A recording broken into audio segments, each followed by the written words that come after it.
top of Amari. I'm trying to grab him. I'm like trying to see where he's hit because he's just sitting there just going. Scenes found at the scene show that at least 5 guns were used. We are tired of burying our children. We are tired of blood on our streets. We are tired of gun violence stealing our future, our joy, and our sons.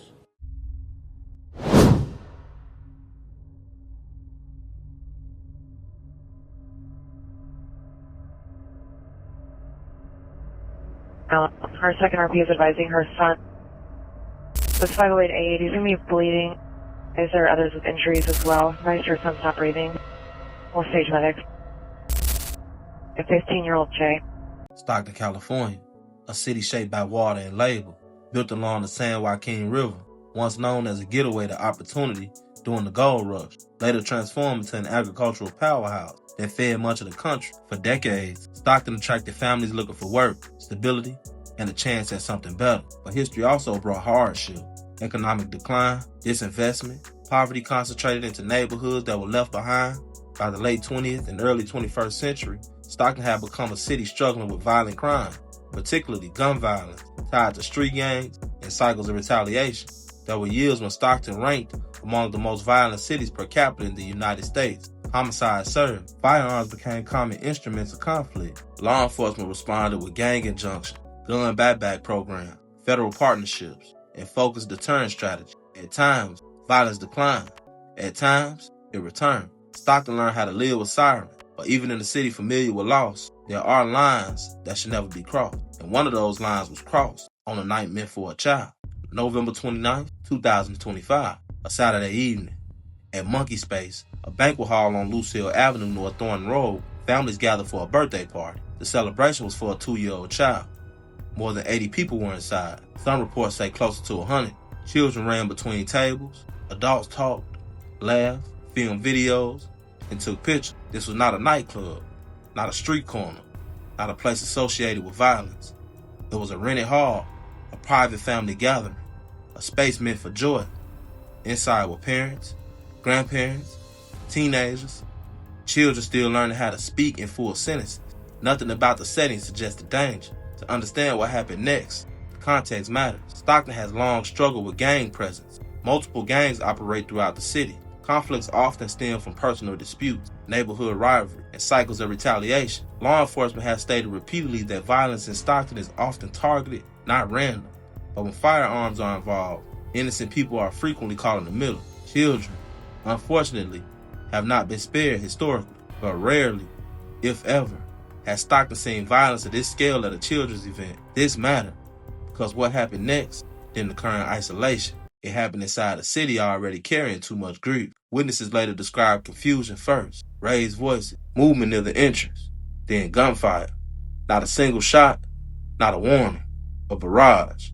Investigators later confirmed that at least 5 firearms were used. More than 50 rounds were fired. Some shots were fired inside the building, others outside. Multiple shooters. Panic spread instantly.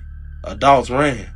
Children screamed. Some fell to the floor. Some were struck before they even understood what was happening. Sound of gunfire echoed through a room that had been filled with laughter. I wish that I could prevent all this. I wish I would rather have them took me than all the kids and everybody else because it was my party. I feel so bad. I thought it was balloons that was popping. I thought it was my birthday party balloons that was popping. And I guess it was gunshots and everybody just got on the floor. I feel so bad that I had a birthday party and this had to happen to all the kids and everyone that had got shot. I mean, if they catch him, then they catch him. If they don't, then don't. But I believe that they're going to go to hell regardless. Looking in his room. I'm looking around the corner. I'm hearing him. Am I tripping? Or is he there? Because people keep telling me he's there with me. He's in my heart and all that. But I don't see him. I don't feel him. And it's just, it's like a nightmare. Amari's father talked about the mental pain, the financial strain, and made a plea for the Stockton community to help find any suspects who opened fire on that room full of children. When the shooting stopped, chaos followed. People ran in every direction. Some tried to help the wounded. Others searched desperately for their children. Phones rang unanswered. Names were shouted into noise. Blood stained the floor. Law enforcement and emergency responders arrived. Sirens filled the air. Helicopters hovered overhead. What had been a birthday party was now a mass casualty scene. 4 people were pronounced dead. 3 of them were children. Their names were later released. Journey Rose Guerrero, Maya Lupien, Amari Peterson, and Susano Archuleta. 3 children, 1 young adult. Their ages alone stopped the city code. 8, 8, 14. These were not people involved in conflict. They were guests at a party. Lives ended before they had a chance to fully begin. In addition to the dead, 13 others were injured. Some were shot. Others were hurt while trying to escape. At least 1 child reported to be in critical condition. Hospitals across the area activated emergency protocols. Doctors and nurses worked through shock and trauma. Families gathered in waiting rooms, some praying, some crying, some wait for names to be called. Surviving a mass shooting does not mean surviving unchanged. The San Joaquin County Sheriff took over the investigation. They secured the scene, collected shell casings, interviewed witnesses. Officials confirmed early on that this was not a random shooting. The sheriff stated the attack appeared targeted, though investigators did not publicly identify a motive. They acknowledged that the individuals with known gang affiliations were present at the party, but emphasized that the investigation was ongoing and complex. At the moment, there were no arrests. News spread quickly. Stockton reacted with shock. Vigils were organized. Candles were lit. Flowers and stuffed animals appeared near the scene. Parents held their children tighter. Community leaders spoke publicly, expressing grief, anger, and disbelief that children could be killed at a birthday party. Faith leaders prayed. Neighbors gathered. The city mourned collectively. The victims were remembered not as statistics, but as people. He was like a generational player. Just the talent that he had. And not just in that, I mean, it was with football too. He had a lot of eyes on him.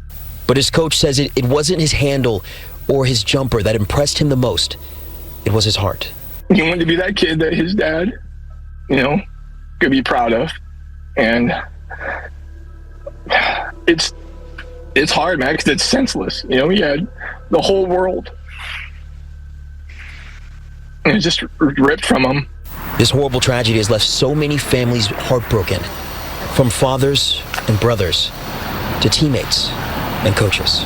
Are learning more information about the 4 young people killed in that mass shooting, starting with Maya Lupien. She was 8 years old. She was a 3rd grader at an Aspire Apex Academy. The school shared a statement from her family saying that Maya loved to dance, sing, and draw. She was a purple belt in karate and loved being active. She excelled in school and she loved her extracurricular activities. A GoFundMe has identified the 8-year-old as Journey Rose Rio Tutar Guerrero. She's described as kind and playful. Journey Rose was in the 3rd grade and loved to tell her family about what she learned every day. Family and friends have identified the 21-year-old as Susano Archuleta. Susano was at the party with his girlfriend. His family was told that Susano protected children and his girlfriend when the shooting broke out, putting them in a closet to hide. And Amari Peterson was 14 years old. A GoFundMe page created by the family remembers Amari as bright and loved. He played football and basketball and was planning to go to college. Johnny Guerrero, a child described as joyful, and said to bring happiness wherever she went. Maya Lupien, remembered for her smile, her creativity, and her energy. Amari Peterson, a teenager with the future still forming, taken before adulthood truly began. And Susano Archuleta, 21 years old, a young man with his life still ahead of him.